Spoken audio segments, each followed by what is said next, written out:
Welcome to a home harvest garden that we built 4 years ago. It's now starting to fill in and look really nice, so we're gonna show you around a little bit. Talk about some of these exciting plants that we have growing here. This is a social space that we built, installed this patio 4 years ago, and this is enveloped in house plants and fruit trees and medicinal herbs and flowers. And let's talk about some of the interesting plants that we have growing in this garden. This was just recently planted. This is called a che tree or a melon tree. It's a cross between a mulberry and a fig. It looks tropical and it does grow in this hardiness zone. So I'm excited to get the first fruit off of this tree. This is a medlar tree. Fairly tropical looking, very cold hardy fruit tree. This fruit ripens late fall, early winter, so sometimes as late as early December we are harvesting this fruit off the tree. Up here we've got a cherry tree. This is starting to mature nicely. We've pruned this to be a nice wide open center. This was planted about 2.5, 3 years ago. Seems to be doing really well. We've got some pawpaw trees growing here, another one of our favorite fruit trees. Got a peach tree. This was planted maybe 2 years ago, and we just harvested about 30 peaches from this tree this season. So this is very productive. One of my favorite trees back here, the American persimmon. We planted this year. This is a tree that can live over 100 years. It's drought tolerant, it's disease resistant, it's native to this region. It's easy to grow. It's even got a few fruit on it for the first season. That's pretty good. And this is a very reliable producing tree. So I'm excited to see this tree mature. We're going to prune it to keep it low and kind of envelop this social space area. This is a dogwood up here. Lots of ornamental flowers and medicinal herbs. Another persimmon tree right over here. Just planted this yesterday. This is an awesome tree. I think this is a tree that more people should be growing in the Massachusetts or Northeast region because it's easy to grow and the fruit is such a high quality. It's a very sugary fruit. Kind of tastes like an apricot with a more cinnamon texture and flavor. So awesome fruit tree. And we just have some blueberries kind of interspersed into this garden. This was planted yesterday. This garden has been a work in progress since day one. We're constantly adding to it a little bit here and there, and it's really starting to fill in nicely.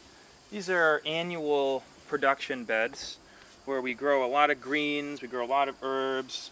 Here we've got a row of scallions.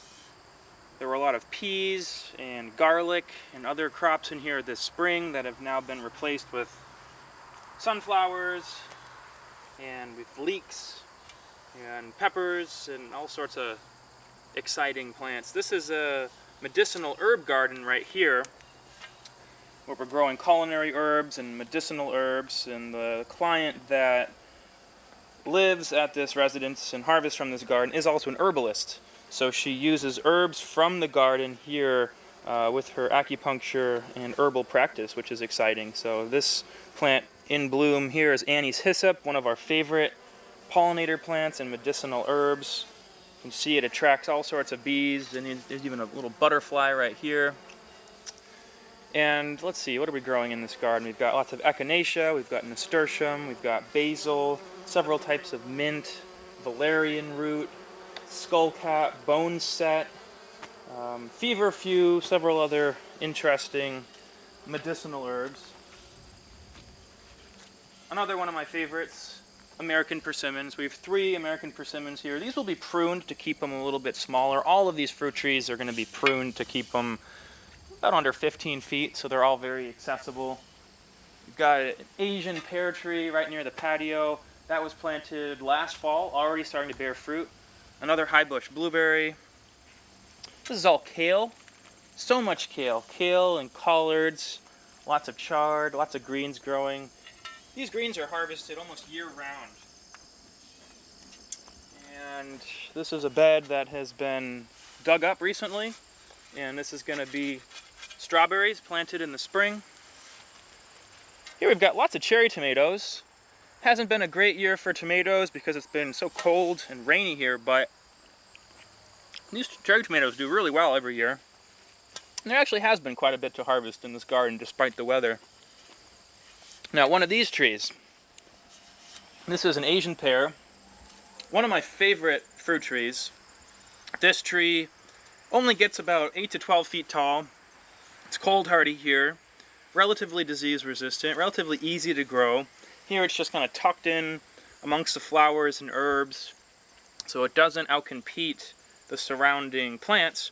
And the fruit is really high quality. So this is a fruit, it's just so sweet. Really awesome fruit. Easy to grow. This is a fruit everybody should be growing.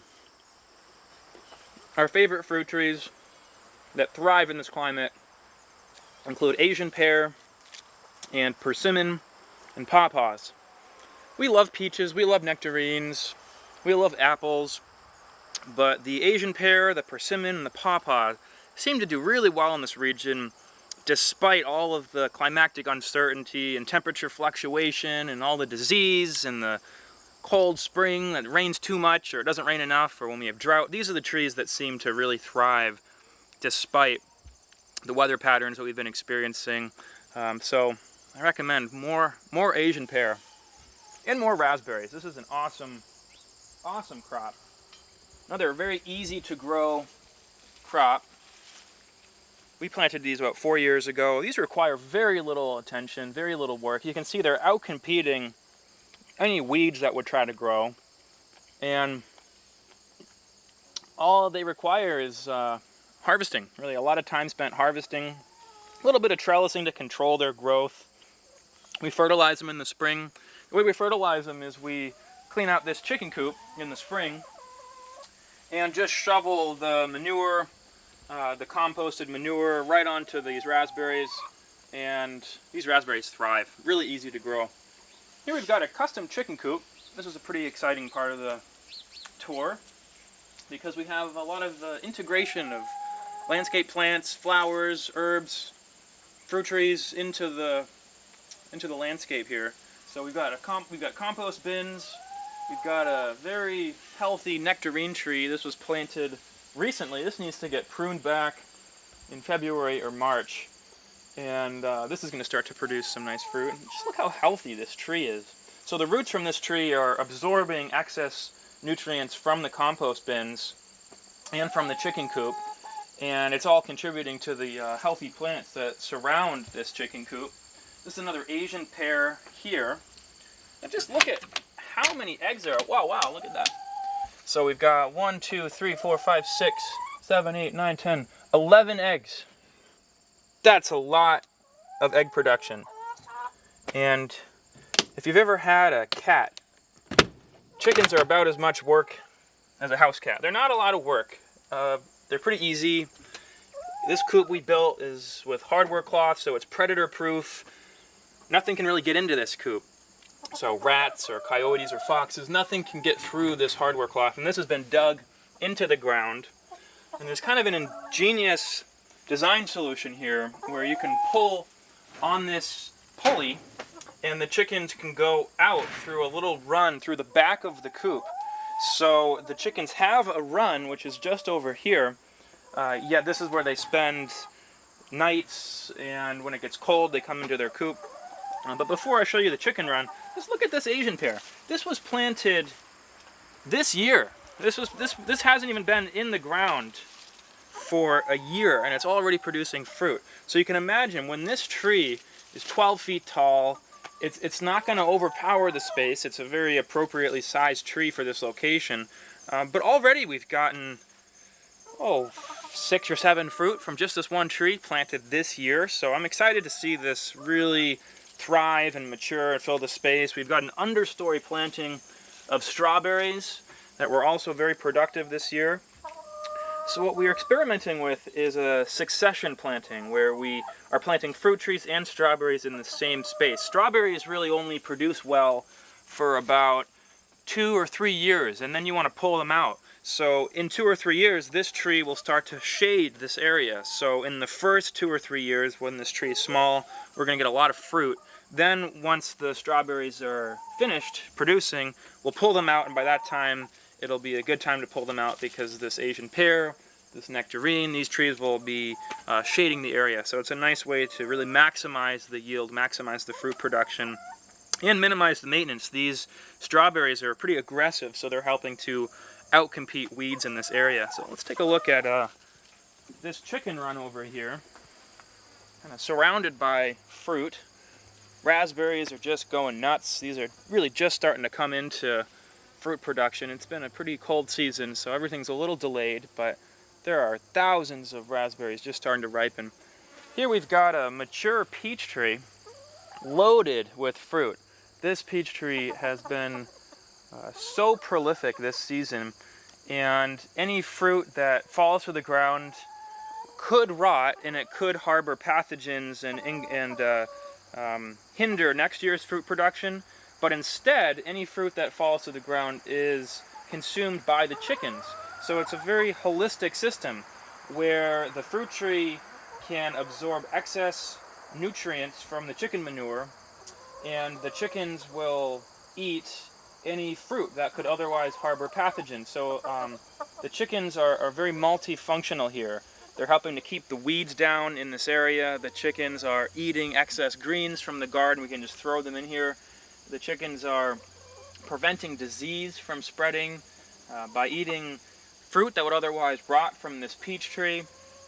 So it's a nice sort of symbiosis. Also, hawks are more likely to swoop down and harm the chickens or eat them, take them away, if the view of the run is unobstructed. So this peach tree provides a little bit of cover that the chickens can hide under. So it's a very multifunctional design. We thought about this design such that every design element is serving multiple functions. The chickens aren't just egg producers, they're also producers of fertilizer, they're also weed control, they're also disease control.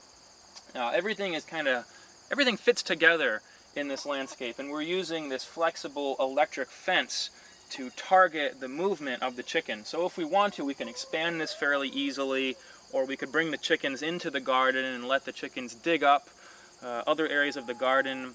So this is a pretty flexible design, very effective for this space. They produce about an egg every day per chicken, sometimes a little less, but right now they're really productive. So this entire garden is encapsulated by an electric fence, and the fence itself is relatively low. You can see here, this fence is only about waist high, and this fence has kept deer out, it's kept coyotes out, it's kept groundhogs out, and deer can jump over a 9-foot or 10-foot fence. So how are we keeping deer out with such a small, unobtrusive fence? It's all about how you bait the fence. So this fence is electric, it's plugged into the grid, it could be plugged into solar if we wanted, and the way this works is there are these little scent caps that hang on to the fence, and we'll fill the scent caps with an apple scent, and that aroma lures the deer into the fence. They'll press their nose right up against it, and they'll actually get shocked by the fence on their face, and it's a temporary shock. And this fence now serves as a psychological barrier more than a physical one. So we've actually seen this fence keep out 5 or 6 deer at a time. Usually there's one deer that comes in, smells these scent caps, there's one over there, and it gets zapped, and then from that point on, the deer associate this fence with that experience, and they don't come back. So this has been a very effective means of keeping critters out of the garden.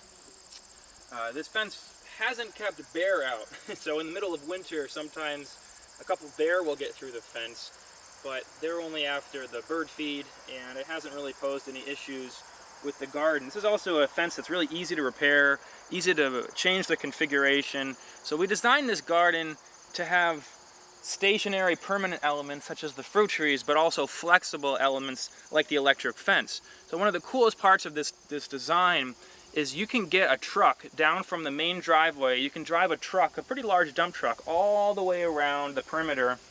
And then if you wanted to, you could enlarge in this fence very easily and back a truck right up to the back door. So if you wanted to bring lumber or building materials into this space, you can still do it.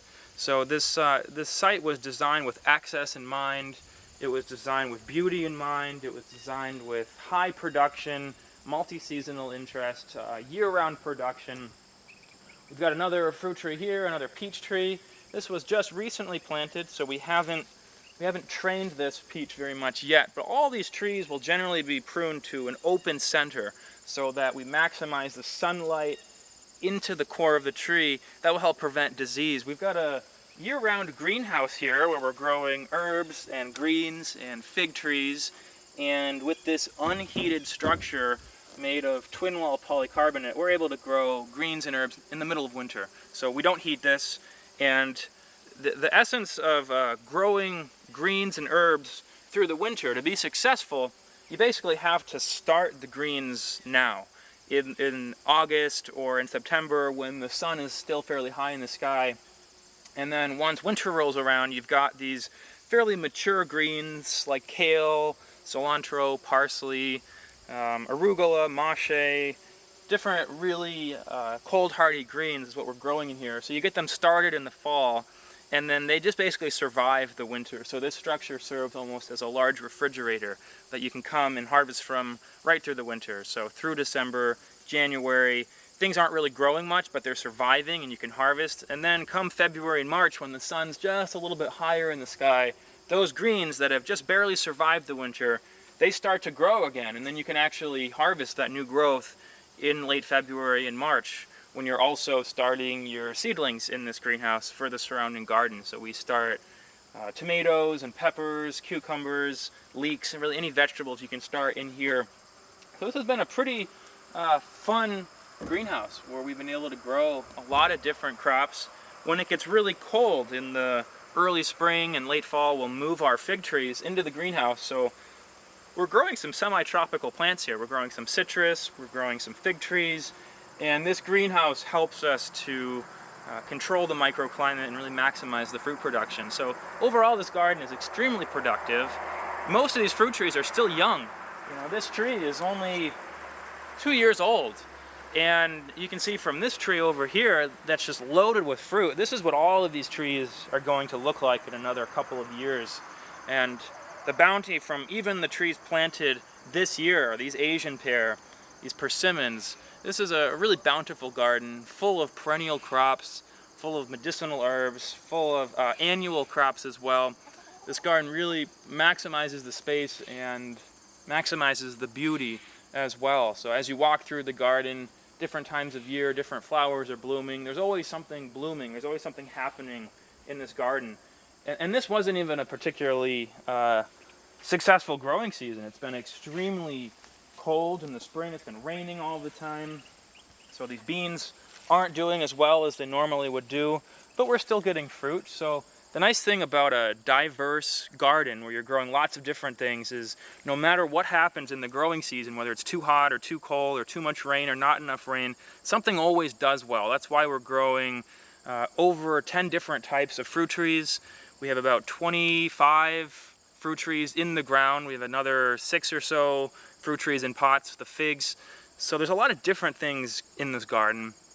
And the reason we're growing so many different things is because the biodiversity directly translates to resilient growth and garden resilience. So no matter what happens with the growing season, we're always going to get something. And right now there's just so much going on. We've got herbs, we've got asparagus. In this corner we just planted some grapes.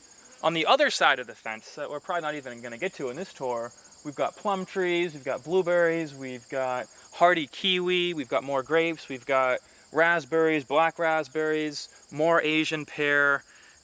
It's a very abundant garden, just full of life, and this garden is the kind of garden that gets stronger with age. Every year there's more fruit. Every year these plants are more established. Every year we learn more about how to increase the yields and minimize the maintenance and maximize the beauty. And it's always so fun coming back to a garden like this after you've installed it several years ago and just see how you know, how it's growing and how it's thriving and how it's evolving. So hope you've enjoyed this home harvest garden tour, and there will likely be many more videos like this.